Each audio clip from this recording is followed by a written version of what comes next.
All right, let's jump right in. Today, we're taking a deep dive into all things Elon Musk. Always an adventure. And lucky for us, we've got a fantastic guide, Ashlee Vance's biography, Elon Musk, Tesla, SpaceX, and the quest for a fantastic future. A classic. So what are we waiting for? Let's get started. Sounds good to me. Now, where do we begin with a figure as complex and multifaceted as Elon Musk? Well, Vance really brings us right into the thick of it, starting with a vivid description of the SpaceX factory in Los Angeles. Yeah, I remember that part. You've got these, tattooed guys blasting Van Halen while they're welding rocket parts, and then rows and rows of completed rockets just waiting to be transported. Oh, wow. I can practically hear the music now. And then you have technicians in these pristine white coats meticulously assembling the delicate electronics. It's this crazy blend of heavy industry and cutting-edge tech. It's almost like a scene ripped straight from science fiction. But this is the real deal. And I think what Vance does so well is capture the energy and the sheer scale of it all. It really gives you a sense of the kind of culture Musk fosters, this relentless drive to push boundaries, to constantly be innovating and reaching for something extraordinary. No doubt. And it's interesting how Vance contrasts this with the atmosphere of Silicon Valley during the dot-com boom and bust. Oh, yeah, back when Musk was just starting out. Exactly. Yeah. Vance describes San Francisco as being completely overtaken by this, get-rich-quick internet madness. Remember, this is the era of pets.com and all sorts of questionable ventures, and everyone's chasing the next big payout. It's all about the hype, right? Exactly. But Vance makes it clear that for Musk, it was never about that. He was, and still is, driven by this much deeper desire to solve fundamental problems, to actually make a real impact on the world. And that brings us, of course, to Tesla Motors. I mean, electric cars have been around for a while. Right. But Musk wasn't content with just building them. He wanted to completely shake up the entire automotive industry. That's where his grand vision comes in. Vance lays it all out. All electric cars, of course, but also direct sales, no dealerships involved, and then this network of supercharging stations, free fuel, basically, for Tesla owners. And it's all part of this idea of a complete sustainable transportation ecosystem. He was going up against some seriously entrenched interests with that direct sales model. Oh, absolutely. And the supercharger network, it was such a bold move. I mean, who else was doing that back then? No one. It was a game changer. And it really showed that Musk wasn't just thinking about building a car, he was thinking about building a whole new way of living. Exactly. He's thinking in systems, in big interconnected ideas. Which, isn't that surprising when you consider his background? Vance takes us all the way back to Musk's childhood to kind of unpack where this drive comes from. So we're heading to South Africa. Yep. Growing up in South Africa during apartheid, surrounded by all that political and social turmoil, that definitely played a part. That must have had a profound impact. No doubt. Vance highlights Musk's early fascination with science fiction. And he talks about how Musk had this strong desire, even as a kid, to make a positive impact on the world. These early experiences, combined with his voracious reading habits, it all shaped his worldview. And that's, I think, where that ambition starts to take root. It's amazing how these early experiences can really shape the trajectory of our lives. Right. And speaking of amazing, I love this anecdote Vance shares about Musk's maternal grandfather, Dr. Joshua Haldeman. Oh, yeah, this is a great story. So in 1950, he moves his entire family from Canada to South Africa. Talk about a big move. Sold everything they owned, and he flew the family to South Africa in his own plane. I mean, can you imagine making a move like that today? It just speaks to that adventurous spirit. Yeah, Haldeman wanted to escape what he saw as government interference and really carve out a new life for his family. It's like that pioneering spirit just runs in the family. But Vance doesn't just focus on the inspiring stuff. He also touches on the more difficult aspects of Musk's childhood, particularly his relationship with his father, Elon Musk. And while he doesn't go into, explicit detail, he paints a picture of a pretty complex and strained relationship. Yeah, you definitely get the sense that there was some tension there, and it makes you wonder how those early struggles shaped Musk's personality, his drive.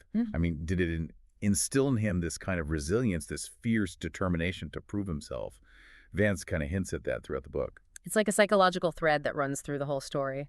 And it definitely makes you think about the forces that mold us into who we are, how our experiences, both positive and negative, shape our paths. Absolutely. So Vance takes us on this journey through Musk's formative years, highlighting his early interest in computers and video games.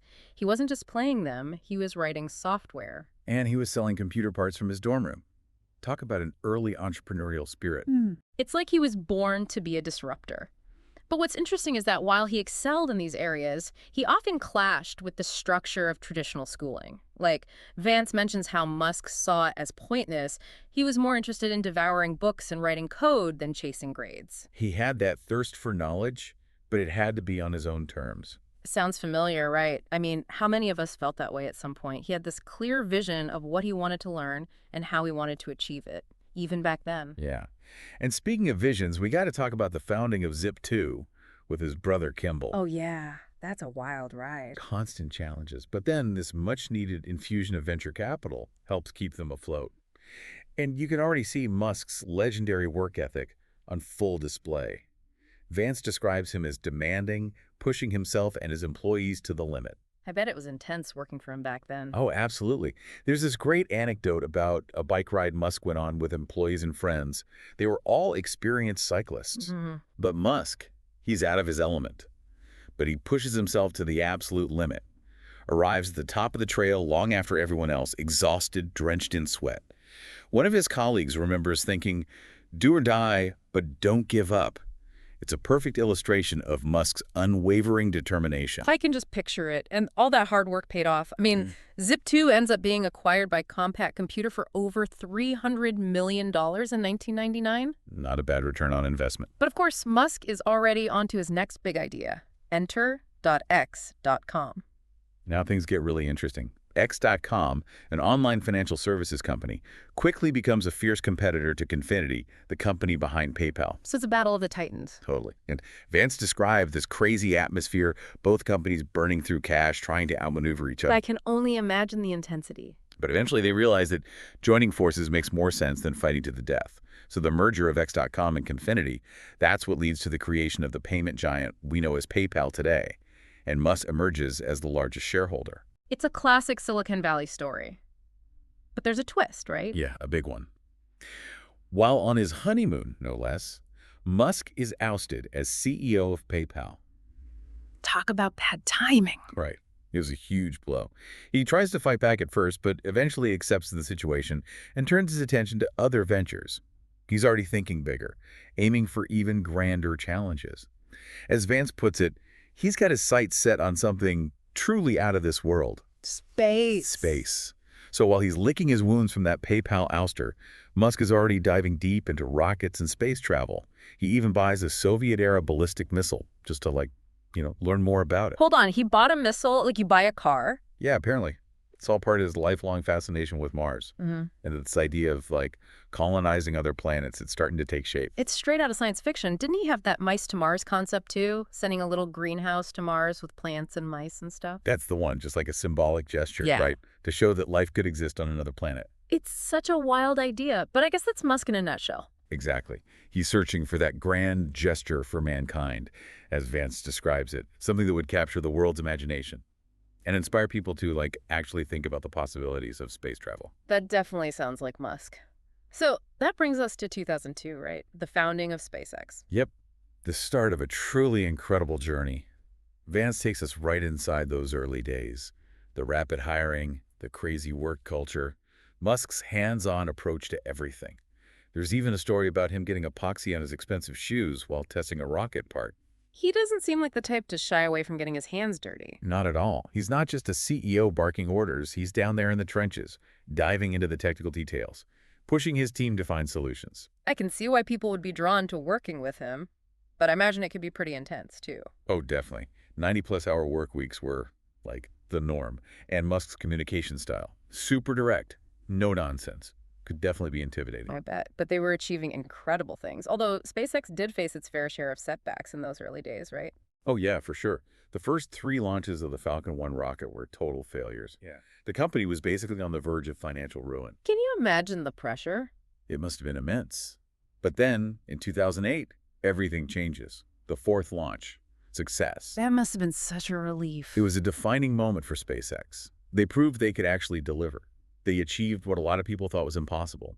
And suddenly, they're on track to becoming a major player in the space industry. Incredible. But while SpaceX is fighting its way to success, Tesla's got its own battles going on. Oh yeah.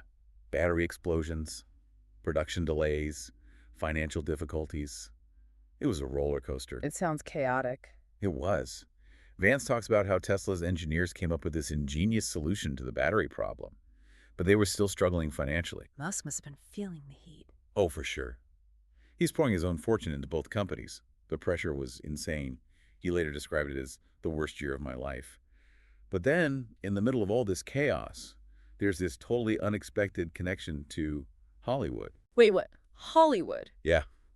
Robert Downey Jr., who was about to play Tony Stark in Iron Man, was looking for inspiration for the role. Iron Man, the billionaire inventor, genius superhero. Exactly. And Downey Jr. thought Musk would be the perfect model. He even visited SpaceX headquarters to get a feel for Musk's world. So Musk basically becomes the real-life inspiration for Iron Man. Pretty much. It kind of blurs the lines between fiction and reality. Mm, And it just adds another layer to his public image, which was already, pretty complex. I can imagine. And then there's his personal life, right? Right. And things there weren't exactly simple either. Musk was married to Justine Musk at the time. They had a big family, 5 sons, but their relationship was under a lot of strain. I think I read something about this. Didn't Justine have a blog where she wrote about their life? Yep. And initially it was all pretty charming, quirky anecdotes, behind-the-scenes glimpses of their life as this, power couple. But then as their relationship starts falling apart, the blog takes a darker turn. That sounds pretty intense. It was. Justine starts talking about her frustrations with Musk's personality and the power imbalance in their relationship. It gets messy. So it becomes a very public divorce played out in the media and online. Exactly. It adds even more pressure to Musk's already stressful life. And it's a reminder that even the most brilliant and ambitious people have personal lives that can be just as, complicated and challenging as anyone else's. It's humanizing in a way. But even with all this going on, Musk finds love again. He does, with the actress Tallulah Riley. And their story, well, it's pretty unconventional. Oh, so. Vance tells this story about how Riley actually did a background check on Musk before their first date. She did a background check. Yeah, and that's how she found out he was still married, had 5 kids, was in the middle of a divorce. Wow. That's a lot to process before a first date. Right. But Riley was intrigued, and their relationship actually blossomed. They ended up getting married. It was this classic case of opposites attract, the brilliant tech mogul and the free-spirited actress. It's like a Hollywood movie in itself. Right, so you've got all this personal drama unfolding. But Musk never slows down. He's building SpaceX, trying to save Tesla. And Vance takes us back inside SpaceX, where the company culture is, well, let's just say it's unique. I bet. The hiring process was notoriously tough. Musk personally interviewed a lot of the candidates, asking them to solve, complex technical problems on the spot. He was looking for the best of the best. Exactly. People who were passionate about space travel and willing to put in the crazy hours. I can't even imagine what those early days at SpaceX must have been like. Vance describes 90-plus-hour work weeks as the norm. And remember, Musk's direct communication style, that was in full force. But the people who thrived in that environment, they felt like they were part of something truly special. Yeah, they were on the cutting edge of innovation, pushing the boundaries of what was possible, and all that innovation, it starts to pay off. Big time. SpaceX steadily lowered launch costs. They expanded into new markets. They developed reusable spacecraft like the Dragon 2, which could land back on Earth after delivering cargo to the International Space Station. That's a game changer. Completely. They were disrupting the space industry, paving the way for a future where space travel was actually more accessible and affordable. Musk's vision was becoming a reality. And what about Tesla? They were making some serious progress too, right? They were. Vance describes the development of the Model S, a sleek, all-electric sedan. It got rave reviews, redefined what people thought an electric car could be. So Musk was achieving success in both space and on the ground. He was. And he was totally rethinking the way cars were designed and sold. No more model year cycles. Instead, he focused on continuous improvement, software updates. He wasn't just selling cars, he was selling a whole lifestyle. A vision for the future. Exactly. But even with all this success, Musk never forgot his ultimate goal: Mars.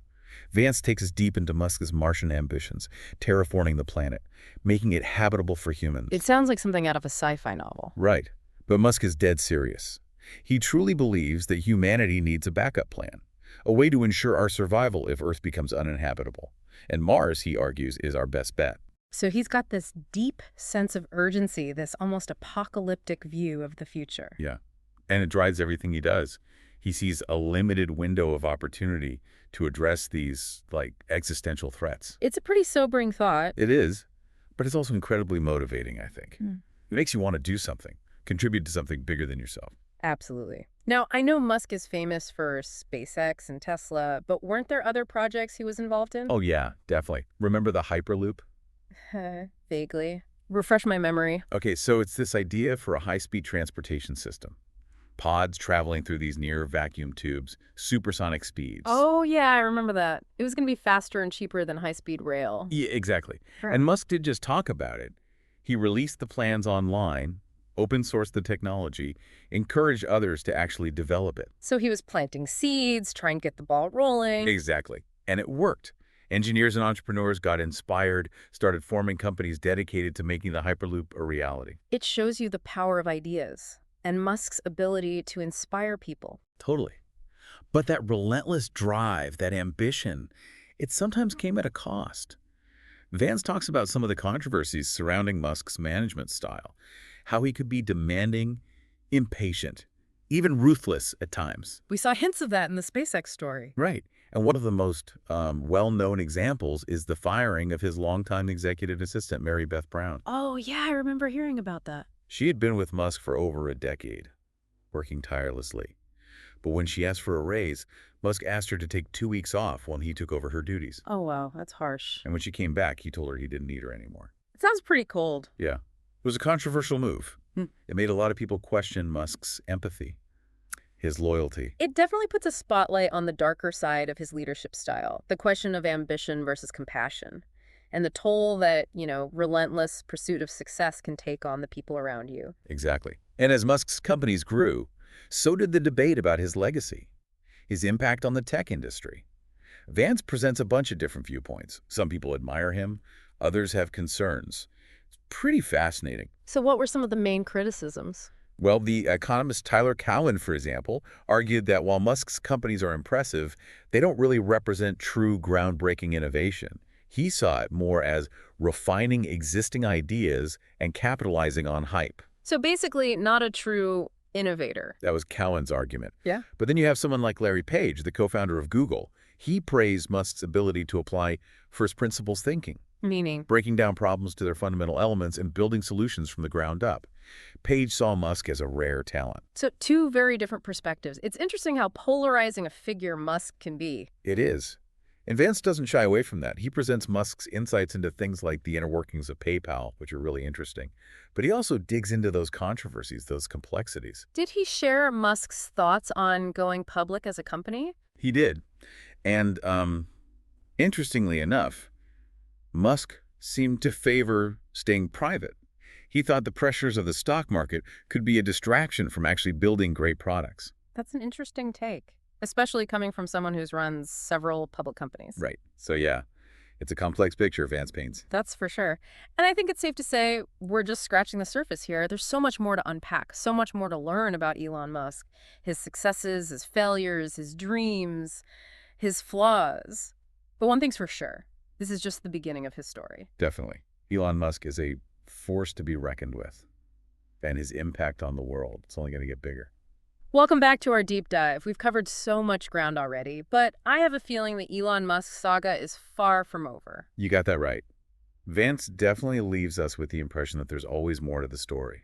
He dives into some of those contradictions we talked about earlier, how Musk's out-of-the-box thinking can lead to these brilliant breakthroughs, but it can also land him in some hot water. Yeah, we've talked about his management style and some of his, let's say, less conventional decisions. Were there any other times when his actions caused a stir? Oh, yeah. Remember that tweet he sent out that kind of tanked Tesla's stock price? Wait, a single tweet? What did he say? He hinted that he was thinking about taking Tesla private. Seriously, I just am. like that, on Twitter. Yep. And it sent investors into a total frenzy. led to a big investigation by the Securities and Exchange Commission. I bet. That sounds like a major PR disaster. It was. They eventually settled. But it just shows you the power of his words. And the potential consequences of maybe being a little too casual on social media. Right. So even a genius like Musk can get tripped up by a tweet. But hey, at least Tesla recovered, right? They did. And that's the thing about Musk. He seems to thrive on this kind of, controlled chaos. Vance describes it as this pattern of setting these crazy, ambitious goals, encountering these seemingly impossible obstacles, and then somehow pulling it off at the very last minute. It's like he's always walking this tightrope between success and disaster. Exactly. But he's not afraid to fail. He's constantly learning, adapting, and he never, ever gives up on his vision. Speaking of vision, we talked about his Mars ambitions. Did Vance give any indication of when those might actually happen? Like, is there a timeline? Musk has said he wants to send humans to Mars by the 2030s. Okay, so still pretty far out. Yeah. But with Musk, who knows? Things change fast. Vance also touches on this other company Musk founded, Neuralink. They're developing brain-machine interfaces. Brain-machine interfaces. That sounds like something out of a sci-fi movie. Right. Connecting the human brain directly to computers. Musk thinks it could revolutionize, well, pretty much everything. Healthcare, communication, even human cognition. Wow. So we've got rockets, electric cars, Mars colonization, and now mind melding with computers. It's a lot to take in. Yeah. But Vance is careful not to portray Musk as some kind of our powerful figure. He's brilliant, sure, but he's also got his flaws. Yeah. Can be arrogant, impatient, reckless even. We've definitely seen some evidence of that. Right. So it's this paradox, right? His ambition, his drive, his willingness to break the rules. Those are the very qualities that have allowed him to achieve these extraordinary things. But they're also the things that sometimes lead to, conflict and controversy. It's like a double-edged sword. Exactly. So where does that leave us? Is Elon Musk a force for good? Or just another tech billionaire with a massive ego? That's the question Vance wants us to wrestle with. He doesn't give us any easy answers. He gives us this really complex portrait of a man who's both a visionary and a disruptor, a genius, and, well, sometimes kind of a rogue. It definitely leaves you with a lot to think about. I think that's the point. It's not just a biography. It's a story about ambition, innovation, the human condition, and ultimately the future of our species. Well said. This has been an incredible journey. We've seen Musk's triumphs and his setbacks, his dreams and his flaws. And I think one thing's clear. We haven't seen the last of Elon Musk. Not by a long shot. So what does this all mean for the rest of us? For the world? Well, I think Vance is saying we need to pay attention not just to Musk's companies, but to what he represents. He embodies this whole era of incredible technological change, limitless ambition, and a whole lot of uncertainty. It's both exciting and, I have to admit, a little bit terrifying. I know what you mean. Yeah. But one thing's for sure. He's shaping the future. Yeah. And we're all along for the ride. Thanks for joining us on this incredible deep dive. It's always a thrill to explore new worlds together. And until next time, keep looking up. Keep asking questions.